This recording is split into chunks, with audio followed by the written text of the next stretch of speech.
Hey folks, so last time I did a quick video on making a replacement arm for the priming cam, that's this rod right here, out of aluminum, because Hornady supplies plastic ones for the Lock-n-Load AP. And the plastic ones are meant to break away in case something in the priming system jams, and this system here is actually trying to lift the cam rod up. And if that happens, you can either bend the cam rod, you could damage the priming slide, or you could snap this, and they prefer that this snap. Now, if you're paying attention when you're using this thing and something hangs up, you'll know that something's wrong, you'll stop, and then you don't have to break anything. And an aluminum one is a little sturdier, provides a little less flex to the camming rod during priming, and it tends to make the priming system work a little more smoothly. These are great presses. I think they're pretty well designed, but I think that the priming system is among one of their weak spots. So that was the first fix. This next fix, as I adjust the camera down here, is going to focus on getting the primers to sit in the priming tray, which I'll pull out and show you in a second. It slides back and forth here on this. To always land level and anvil side up, so that they'll go into the casing smoothly and evenly. It's not uncommon for them to land down here in the tray slightly off center or at an angle, and then that can hang things up down here. So this part of the system is working just fine, but as soon as that little tray slides in underneath the shell holder here, everything goes to heck in a hurry. So the first thing that you should do is regularly clean your priming system. And the way it's put together, you've got this main guide tube here that screws in to this assembly. Let's see if I can get it better in frame. Yeah, there we go. Screws into this assembly right here.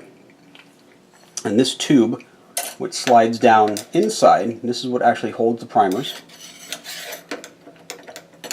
And then this little plastic dealie right here goes on the top like so, right, let's see,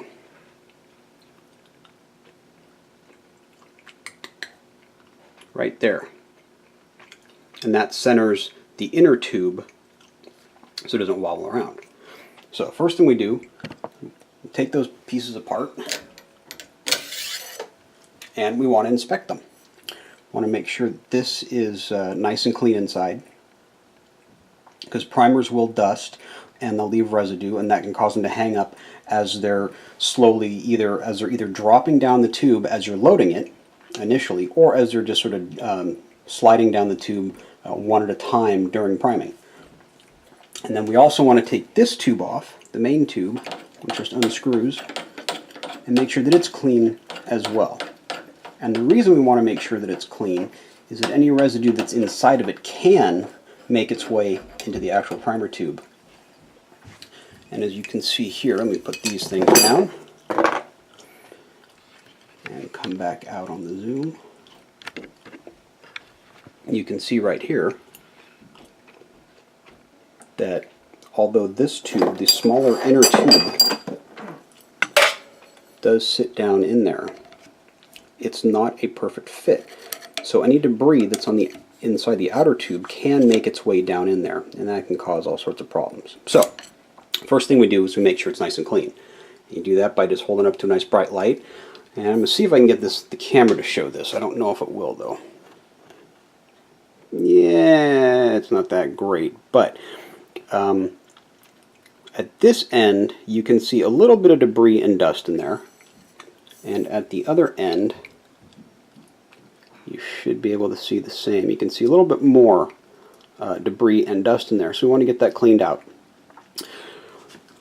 And then in the main tube, that actually looks relatively clean at this end. There is a little bit of fuzz on the threads. And we'll check the other end. And again, there's a little bit of dust in there, but it's not too bad. But we will give those a quick cleaning. Done. A piece of 12 gauge THWN household wire. It's solid core wire, so it's nice and stiff. So, get that cleaning patch back. It's kind of wrap it on the end. In fact, you know what? I don't want this thing to poke through, so where's my pliers? Double this thing up.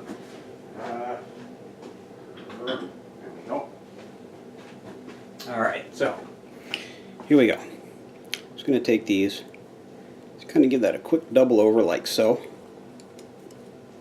Right, that way it won't poke through the patch, and I'll tighten her up so she'll fit in there. I gotta make that big thick sucker fit in the hole. And let's give her a quick test here. She's still gonna be a pain in the arse, huh? That's alright. Can still work around this.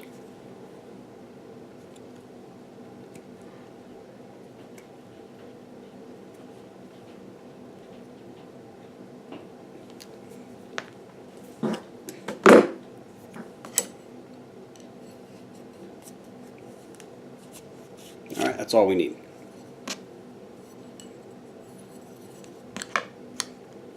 That patch started in there, like so. Get that sucker in there,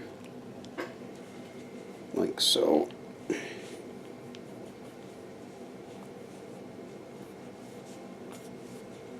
And just nice and easy. Feed it through.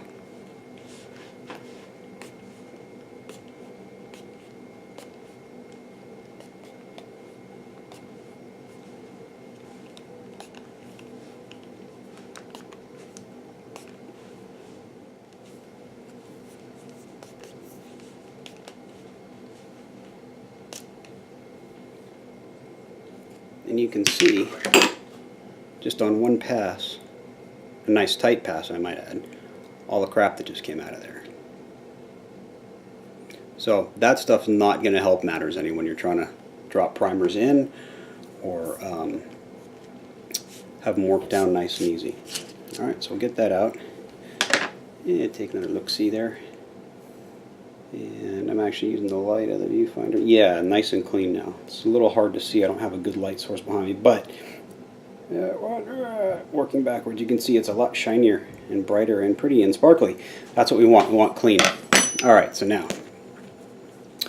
go ahead and take our cleaning rod, because it's going to be easier for this. That on there, and basically the same idea with the main priming tube. That sucker over there, and just nice and easy, run her through. And let's see, what do we get out? Didn't get out nearly as much. Got a couple of specks of schmutz there, and I got a good amount of crud right there out of there. And that stuff is all going to cause you all sorts of problems and whatnot,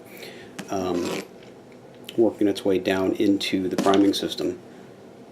And some would say this is maintenance, and it probably is, but it's probably one of those things that people seem to forget pretty easily. So got a little bit more of it out. Okay, so we've got the primer tube clean, got the guide tube clean. Now we'll go back and work on the rest of the press. A couple more things to do, you'll see. So now we're going to want to clean down in there. And the best way to do that is with a Q-tip soaked in this isopropyl alcohol. Isopropyl alcohol is your friend for cleaning stuff like this. And that's the 91% kind. It has less water in it. So I just get in there and just kind of dab around the edges, so you can see already there's already crud coming off. And then we'll get down inside, clean it out, get the last little bits off. And then we'll take the dry end and swab it out. And mind you, this press has not had a lot of use. This is from running through maybe 1,000 primers. So, you can see right there, you got plenty of junk already coming out of it. May not look like much on the screen, but there's a good amount of just particulate and dusting and whatnot in there. So get that out. And then the last thing to do is an adjustment. And that's not so much a cleaning as it is actually getting crud out of there. We're going to take the priming shuttle, this little piece right here that catches the primer from the tube, and you can see as it comes forward, right there. Let's see, let me get something with the point. So this little dealy bob right in here, that little hole right there. That's where the primer sits. And then it comes underneath, gets picked up, it comes underneath the shell holder, and then the priming ram will come up through it and push that primer up into the shell holder, or into the shell. And that's the next place where the primer will get hung up, is when it falls down into here, drops into that cavity right there, and then gets slid forward. Now, assuming that your track here is clean, and assuming that your shuttle itself is clean, there's a little lip right here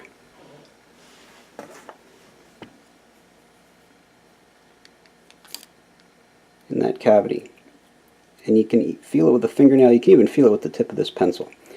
And it's got a little bit of a burr, and that's from the factory. That's how she was from the factory.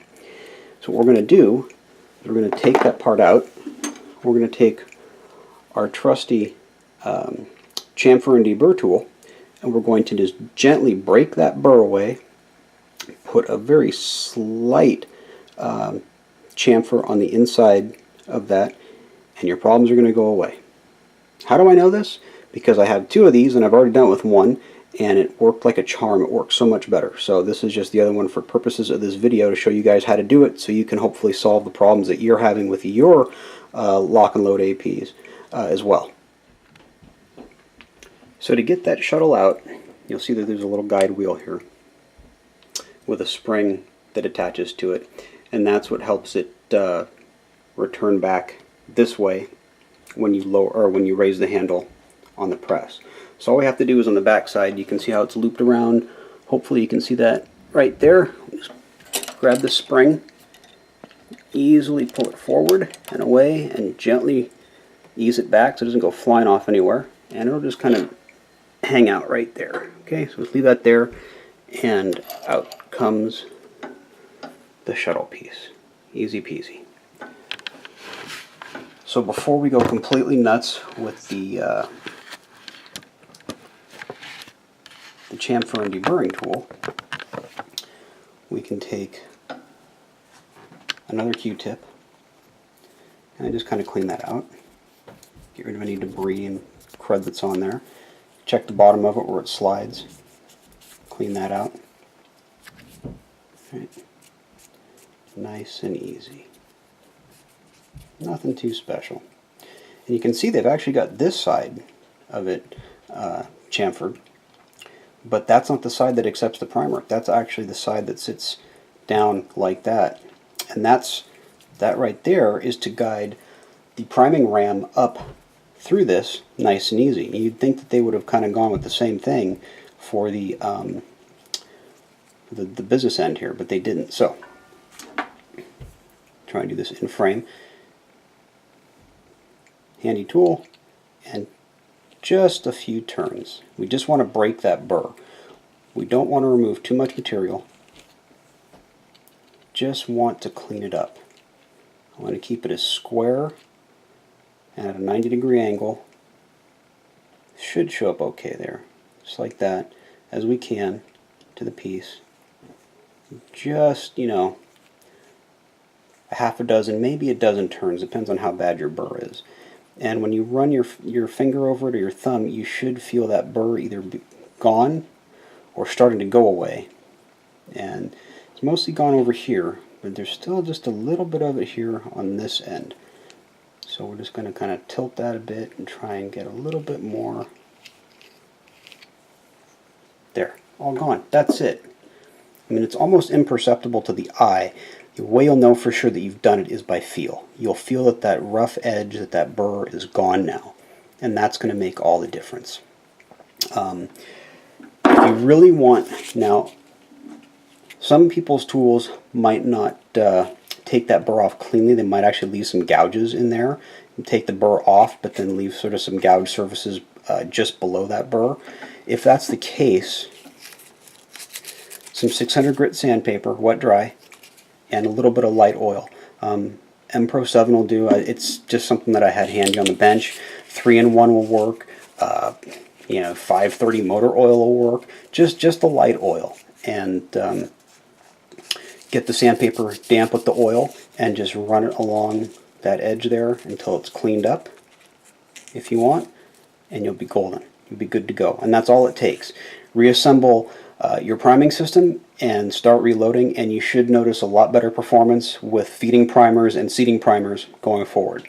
If you have any questions, leave them in the comments. If you have any suggestions or any gripes or complaints, please leave them in the comments as well. I'm always open to hearing new things.